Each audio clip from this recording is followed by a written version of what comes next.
Welcome to Charlotte's Wandering Web with your adventurous guide to the good times, Charlotte Tweed. Each week, Charlotte takes you on the journey of a lifetime to a delightful Caribbean locale where the sun never sets on your good life at a great price. And now with her muy amigo, Carib Carter, here's your host, Charlotte Tweed. Hello. This is Carib Carter Clues, and welcome to Charlotte's Wandering Web. And now, for the first time ever, Charlotte has wandered to the Azores, to Portugal. Charlotte, come in from Portugal. How you doing? I'm doing fantastic, Carter. The ocean air is wonderful. How are you? I'm great. I just can't believe it. This is our first time with you being in Portugal. All the other times you've been in Mexico, it must just be, it's got to be a huge difference. Is it? Oh, yes. It's totally different than Mexico. It is totally different. So tell us about the trip, the arrival, and what you've done since you've been there, if you don't mind. Oh, the trip. Well, we had a few. We'll start, I guess, leaving Mexico. We had to check in with immigration, which actually was an absolute breeze because you have to check in and that you're temporal and leaving so that you don't get a fine, is what we were told. I don't know how that works exactly, but checked into immigration, got our paperwork, no problem there. Checking into the flights, however, was a little bit different. They refused us boarding because our exit date was greater than 90 days. Because if you remember before, I was saying I cannot be in the Schengen zone longer than 90 days in a 180-day period. That's a European, that's law. Okay. So what we were going to do was we were going to fly out to the UK, which is not in the Schengen zone, mid-December, so that we could stay until the end of January 31st, like take a break, be gone for 18 days and be in under our 90 days. Aeromexico did not accept that. They said, no, your return date is greater than 90 days. You cannot get into Spain because Spain is where we connected unless you have a visa for an extended stay or you change your return date. Wow. So I argued with them and they did not. They're like, no. I said, I have tickets out going to the UK in mid-December so that we're not going over our 90 days in the Schengen zone. No, it's Europe. And it's like, no, that Europe and the Schengen zone are two different things. Not every country in Europe is in the Schengen zone. It's a special agreement between certain countries for, visa-free travel, that type of thing. But they would not accept it. So we had to change our return date to January 11th from January 31st. Unbelievable. All this was in Mexico. Yes, to the tune of $1,600. Oh my God. Horrible. Yeah. And and the Mexicans would not listen to any reason about it. No, she said. And she asked two other people and they came over and they're like, no, she has to have a visa or change her return date. So obviously I'm not going to get a visa on that short of notice. So we changed our return date. So we're coming back to Mexico January 11th. You know what? Why do people behave that way? I just don't get it. And I'll never get it. I make other people's lives difficult. Yeah. Unbelievable. But we're here. The flights all went well. But you did make it. Yes. The flights all went well. There was no delays. We actually arrived early everywhere. So once we got on the plane, everything went perfectly fine. We did an overnight in Lisbon because we had never been to Portugal. So that was nice. Lisbon it's a beautiful city. We went and stayed in the Belém area, which actually means Bethlehem. So I thought that was kind of neat. Yes, it is. Yeah. Yeah. So on being awake for 23 hours, we decided to do a speed date of Lisbon in the area that we were in. But beautiful area. Our hotel was in a fantastic location. We were right next door to the Geronimos Monastery. I'm probably pronouncing that a little bit wrong. But this monastery, you go certain places and you get chills when you go in because it's Yeah. It's incredible. This monastery, it was beautiful. Absolutely beautiful. And you know, I've been to the Vatican, I've been to St. Peter's, I've been to Salzburg Cathedral, Cologne Cathedral, Milan Cathedral. It was fantastic. It was breathtaking. Well, It now was. it is so in Lisbon, did the people speak a lot of English or just almost strictly Portuguese? No, actually, where we were, there was a lot of English spoken. Hmm. A lot of English spoken. So we got along quite well. And we were there on a Sunday and it was busy. There was people everywhere. The streets were packed. We got there and actually there's too many people here. We need a break Wow. from the people. There was lots of people. And I think it's a little bit more of a touristy area because the monastery's there. Oh And we yeah. went to the Tower of Belém, which is 16th century, I believe, castle, like a fortress on the Tagus River to protect the city of Lisbon. So we went through that castle and did that. And then there's the monument to the discoveries. And Portugal, as you know, is a lot of the discoverers came from Portugal. Yes. Portugal's the center of the world map, and that's where the world was pretty much discovered from. So there's a huge monument overlooking the river with Christopher Columbus at the top. Beautiful monument. Yeah, beautiful. That was I thought Christopher Columbus was an Italian who lived in Spain. He's an Italian. He's from Genoa. Who And what? Genoa is where he's from, and I'm probably pronouncing that wrong. And that would be an Italian, but it's spelled like the salami, Yes. Genoa. And Well, actually, the so king why and queen of Spain I thought sponsored Queen his travels. Isabel sent him out of Spain to go discover the New World. That's correct. So why do you have a statue of him in Lisbon, Portugal? I think just because of the discovery, right? The Okay. monument to the discoveries. So there, it's a huge monument, and It the is. statues all along the front and the side are all world discoverers. So they have them all together in this Okay. statue. So Okay. All right. All right. So it's fantastic. it is, and it's all in a walkable area. You can walk in anything from all these points in 10 minutes. And world famous pastries, which there's a bakery that we went to. I can't pronounce it, but I can provide it later. But amazing little pastries, and the lineup was way out the door. And also, they're like a phyllo pastry with a custard inside. Oh, I like that. Oh, they look like a tart. Incredible, incredible. We were standing in line, and I was talking to Daryl, saying these are supposed to be amazing. And the lady in front of me, she spoke perfect English, and she said they are. And it was almost like, you know, the episode on the Seinfeld with the soup Nazis, where Yes. you go in and you stand in line and you move down, and that's exactly what it was like. No pastry for you. No pastry for you. So, but they were fantastic. They were, yeah, fabulous. Excellent. Excellent. How was it now? How was the food overall in Lisbon? Was it very, very good? It was good. When we arrived, because you're kind of messed up. So we, like I said, we'd been awake for 23 hours. So we had I love cheese boards. So we had a cheese board for lunch, and then supper, Daryl wanted a hamburger. So we just grabbed a hamburger.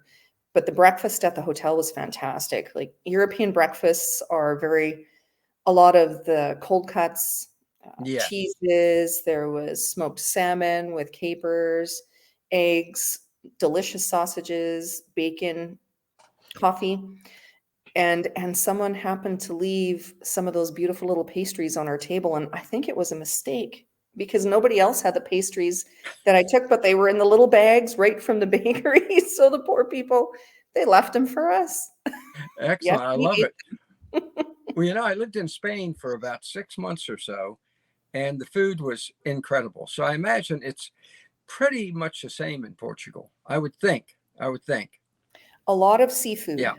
A lot of seafood. Yeah. A lot of seafood. Yep. Yep. And so then you departed for the Azores, right? Azores. And the flight here was fabulous. I upgraded because flights here from Lisbon are very affordable. So I said, you know what? I'm going to pay $15 and I'm going to upgrade. And we sat in the front row with tons of legroom. I had a reclining seat. My feet went up. It was fabulous. So we had a delightful flight here from Lisbon. How long is the flight from the mainland to the Azore Island? How An long hour. is Our flight was an hour and 55 minutes. You serious? A 2-hour flight from Portugal mainland? Wow, I Yeah. didn't realize it was that far. Yeah, we're out in the middle of the ocean. It's farther away from the mainland than you would think. Much further. I thought it was Yeah. kind of like Roatan Island from Honduras, a 15-minute flight or something. But No, it's close to 2 hours it took us to get here. I'm shocked. I Yeah, am shocked. It's almost like another country. it is. And they're a part of Portugal, but they're autonomous islands. Oh, So okay.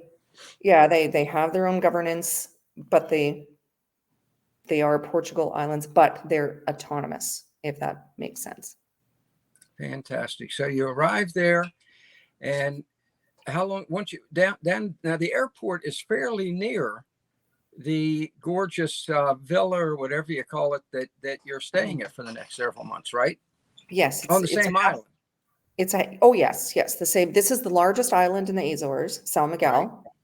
And Ponta de Gora is where the airport is. It's a half-hour taxi ride from the airport. Not bad. And lovely little airport, half-hour taxi ride here.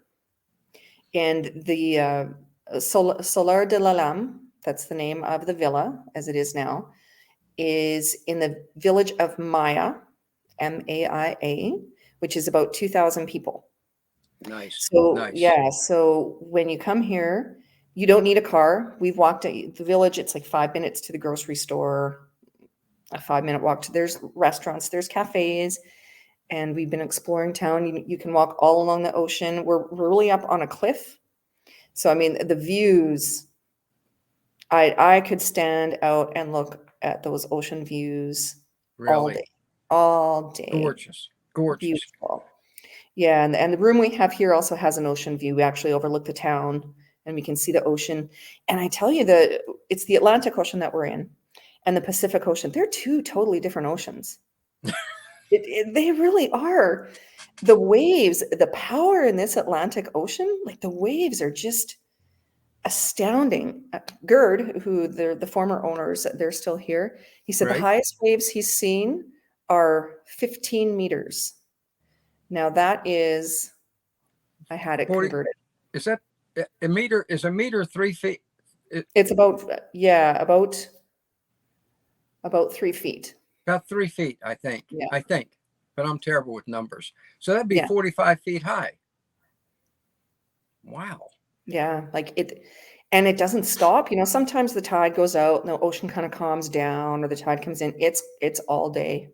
The waves are coming in all day. And when you walk on like I said, we're up on the cliff walking along the boardwalk, I guess you could call it. And you get the sea spray all the way up here. Wow. Yeah, Now, you can see foam floating over the town. It's really different. can you hear it? Can you hear the Oh, waves? yes. You Yes. can. Mm-hmm. I love that sound. I love that sound. Yeah, it's the best. You Now, can taste the salt on your lips, like you can feel the salt in the air. Yeah. I would have a problem with that because I have curly hair.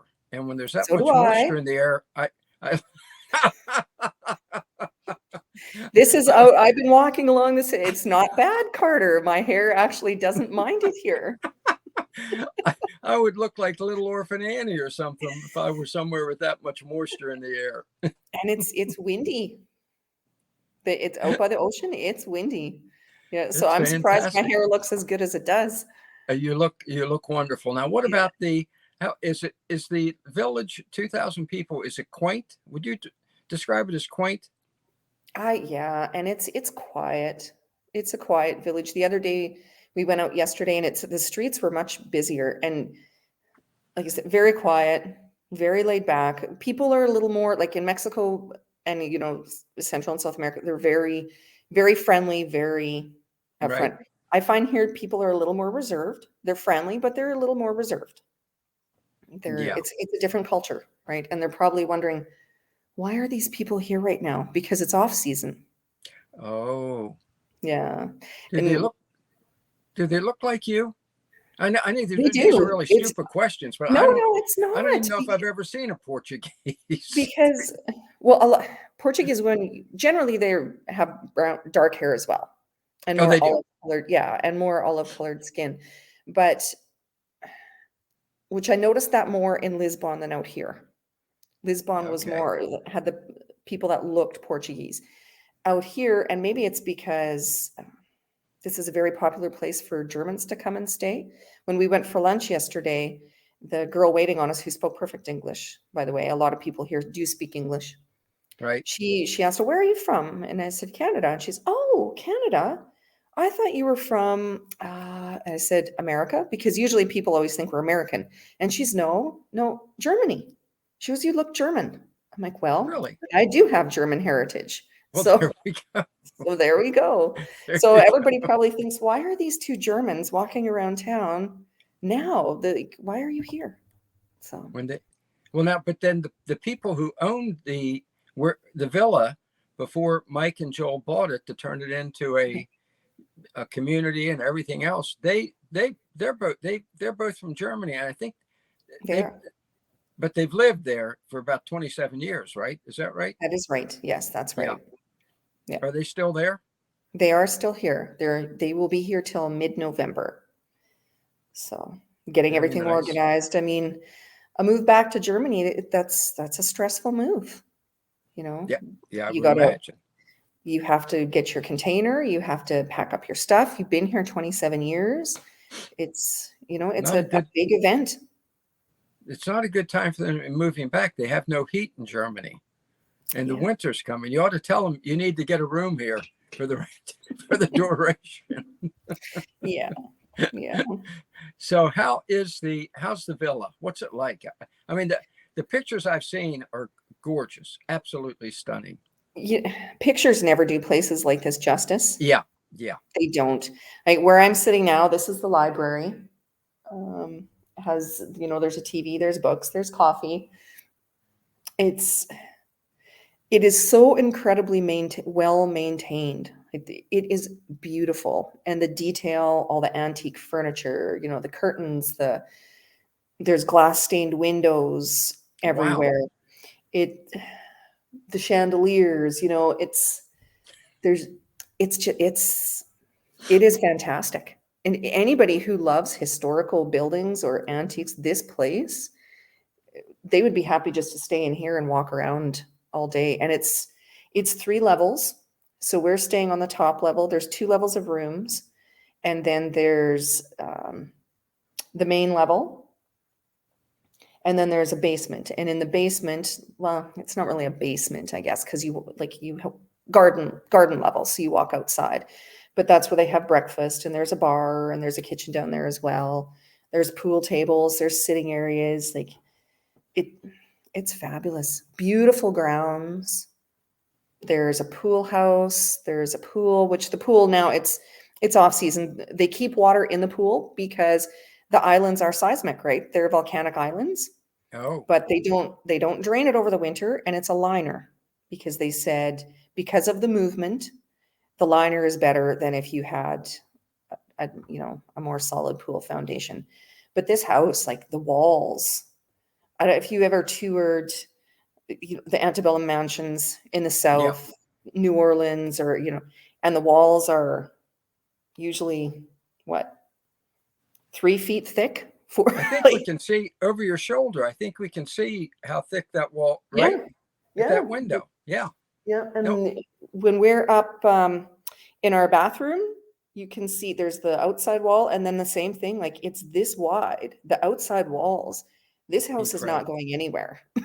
When was it built? When was it built? It was built in, the chapel was the first building built, and it was built in 1687. 1687. And Yeah. then was this a monastery at one point? Like I said, the chapel started, I don't know, I don't think it was a monastery per se, but because the Spanish and everything, Catholicism is their religion, and pretty Right. much everything, you build a church and then you build everything around it. Ah, So the captains of the King of Portugal did used to live here. So they were housed here. fantastic. Yeah, Absolutely gorgeous. it's amazing. Now, can people come there now and rent a room or at this point? Not yet, because it's No. still in the transition of ownership. Okay. So Okay. next week, the last official guests from the previous owners are here, and I think they're here for 5 days. Like they said, they shut off reservations. They usually do it until the end of October, but with the move and everything, it's too much. Yeah. So I'm not 100% sure when people will be able to rent here again. And I mean, like, for me, a destination wedding here with that chapel and it would just be unbelievable. The outside patio areas, there's, terraces on the third floor with ocean views overlooking the town. It's fantastic. It is just idyllic. Now, Mhm. and it has eventually, people will actually be able to buy some condos there, right? Eventually, down the road. I believe, and this is more an ECI question because I Yeah. don't know 100% how that all works, but I think you can buy rooms in the villa here itself. And I know there is plan for future development. I don't know what all the details are for that, but there is plan to expand a community here as well. So there's property adjacent that there's nothing on right now that eventually will be developed. I'm not sure when, but Fantastic. yeah. Fantastic. Well, this is just wonderful. I love it. I mean, we're getting an entire new Charlotte's Wandering Web experience now. Oh, yeah. This is so. What I would love, maybe do an episode from a restaurant down there, a quaint old restaurant in the If they have future. Wi-Fi. If they have Wi-Fi, yes, that's a good point. And some of them do, some of them don't, Yeah. but we've been out exploring the town. I said, I want to go because it's so small. I want to Yeah. walk up and down every street and see Yes. what we can find, what little restaurants there are, I mean, that's where you're going to come across stuff. So we've only eaten out twice yet. I mean, we've really just barely got here. We've been to the grocery stores and seen all that, but Are the streets cobblestone? some of them are, some of them aren't. Like the courtyard here, that's stone, it's all cobblestone. And then of course, Right. the grassy areas. The sidewalks are not cobblestone, so they are much easier to walk on. You can Yes. actually walk and look around, which is when Yep. we're in Mexico, you have to walk and look down so that you don't break your ankle. But a lot of the streets are cobblestone. Fantastic. And the nice cobblestone, like it's real cobblestone. Yeah. Not just rocks dumped into the ground. So That's how it was when I was in Spain, and I would go to Toledo. Yeah. And a lot of the streets there were cobblestone, and it's just so picturesque. So this is fantastic. This is great. So now we have the rest of October, all in November, December, and until January 12th, I think, or 11th. 11th. Yeah, and Okay, so I'm excited to rent a car and just drive around the island. I can't wait to drive around this island. It's green, there's farms everywhere, cows, lots of cows. It'll be fun. I haven't seen any sheep. And Daryl told me this, I didn't hear this, but he was told they don't eat lamb here Oh, really? because they don't eat lamb because it's the lamb of God. So they do not don't eat sheep here. Very good. Well, But there's I lots like of that. I like that kind of spirituality. Yeah. Yeah. And Even though I do like lamb too. yeah. So, yeah. Something interesting that we've seen walking down the different streets, almost every house has some sort of a tiled picture of a saint on the front. Nice. Or Mother Mary or of Jesus. Yeah. I've never seen that before on like every house. And of course the church is the center of town. Yeah. So, That's my kind of people. yeah. All right. This is very good. We're off to a Okay. good start. This is great. At least we got here. We are thrilled you're there. We're thrilled you're there. Yeah. And we appreciate it. Yeah. And next week we'll get another update from the Azores. This is just I don't think I even heard of the Azores until 6 months ago. No. That's terrible. And they pronounce it Azores. Are you serious? Yeah, Azores. Azores. We're learning a little bit of Portuguese. Very nice. Very nice. I still can't pronounce the name of the place you just left in Mexico. So this is going to take a while. Yeah. Right. This one's easy. Maia. That's easy. That's easy. All right, Charlotte, thank you. It's great to see you. It's great to see you in the Azores, and we will be back next week Fantastic. There you go, folks. We have a whole new experience now for Offshore Club members. Now we're in the Azores for the next several months. So watch it. Remember, you can visit this villa after they get done the transition, eventually even buy a home there. So watch what's going on, make your decision. Like I always tell you, let's do this thing.